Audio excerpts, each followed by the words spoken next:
Bonjour, désolée, ça fait un petit moment, mais un peu de nouvelles et je voulais vous parler aussi de quelque chose.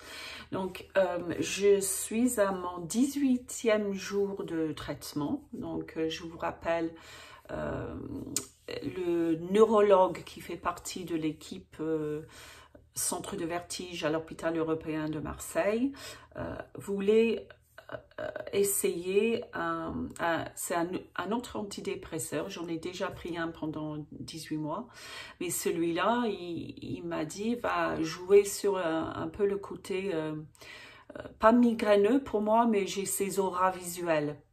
Donc, il m'a prescrit Effexor, et donc la première semaine, les premiers 7 jours, j'ai pris 37,5 milligrammes par le matin. Et au bout de 7 jours, ça a augmenté jusqu'à 75.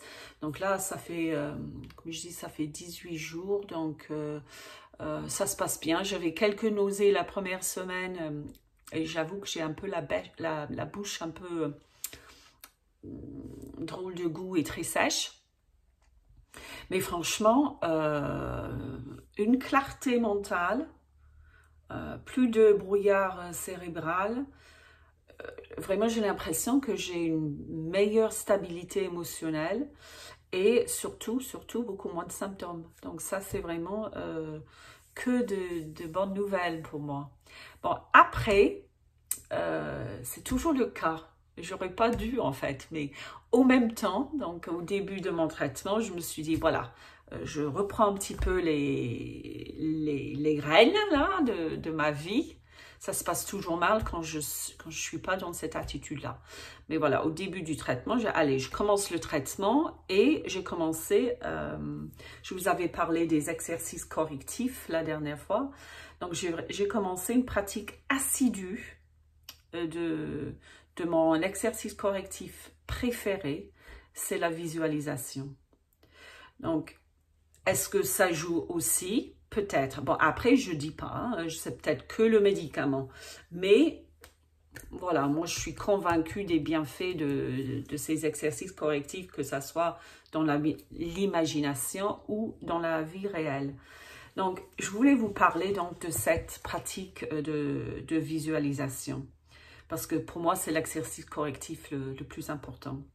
Donc, je vous rappelle, pour que le cerveau, et le PPPD est un trouble neurologique fonctionnel, pour que le cerveau puisse apprendre et se remodeler, il faut qu'il se trompe.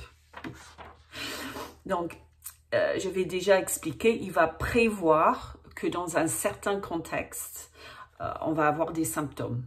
Un grand magasin, un sol instable, la douche, la conduite, là où il y a des stimuli visuels complexes. Enfin, bref, c'est un peu différent pour chacun d'entre nous. Donc, mon approche avec mes clients en privé, c'est de vraiment rompre cette association que le cerveau a créée entre symptômes et contexte, souvent, et notre propre état interne.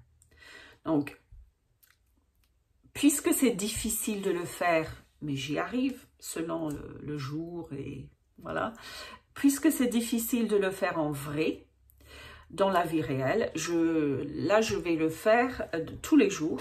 Et c'est ce que je fais depuis 3 semaines, depuis le début de mon traitement, dans mon imagination, donc en forme de visualisation. Le matin, je prends mon café par exemple et là je retourne au lit souvent prendre le café et là je fais ma visualisation et aussi le soir juste avant de m'endormir.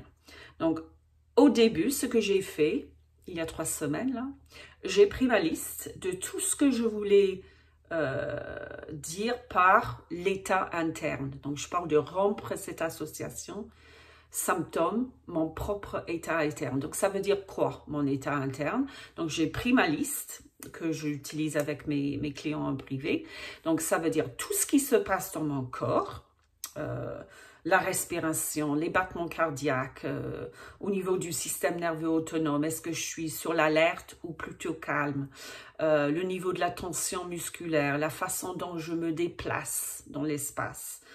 Donc, tout ce qui est corporel, tout ce qui se passe au niveau du mental. Donc, ça va être la nature de mes pensées, ma perception de ce qui se passe, le dialogue interne. Hein, j'ai ce colocataire là qui vit avec moi.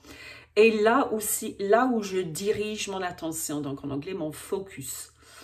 Et aussi, donc, selon ce qui se passe dans mon mental et ce qui se passe dans mon corps, ça va dicter mon état émotionnel.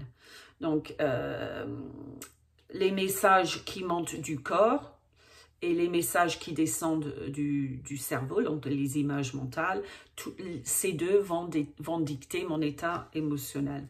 Et là, je choisis un contexte difficile. Donc, pour moi, par exemple, c'est souvent, c'était principalement ces 3 dernières semaines, c'était traverser la grande place au centre-ville.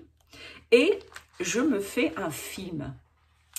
Et un film, donc, où je vis ce contexte difficile. Parce que là, récemment, j'étais pas capable de le faire sans soutien. Il y a 2 mois, je suis allée à cette grande place et j'ai dû prendre la canne pour la traverser. Donc, on a vraiment des périodes des hauts et des bas. Hein, donc, il faut... Mais là, je suis vraiment bien. Donc, je voulais partager avec vous. Donc, je prends ce contexte et l'idée, c'est que lors de la visualisation, je veux créer une nouvelle association progressivement en faisant ça tous les jours. Donc, contexte difficile, vécu autrement, un autre état interne. Donc, je prends ma liste et c'est là où je deviens directrice du film. Donc, je peux m'imaginer même courir, rire, sourire, le soleil qui brille, une stabilité solide, même de la joie, même marcher avec un léger, on dit skip en anglais, je sais pas, c'est sautillement, c'est ça, marche comme une enfant. Un dialogue interne positif, rassurant. Franchement, là, je suis directrice du film, donc je peux faire comme je veux. Et il y a plein d'études qui montrent l'efficacité de la visualisation.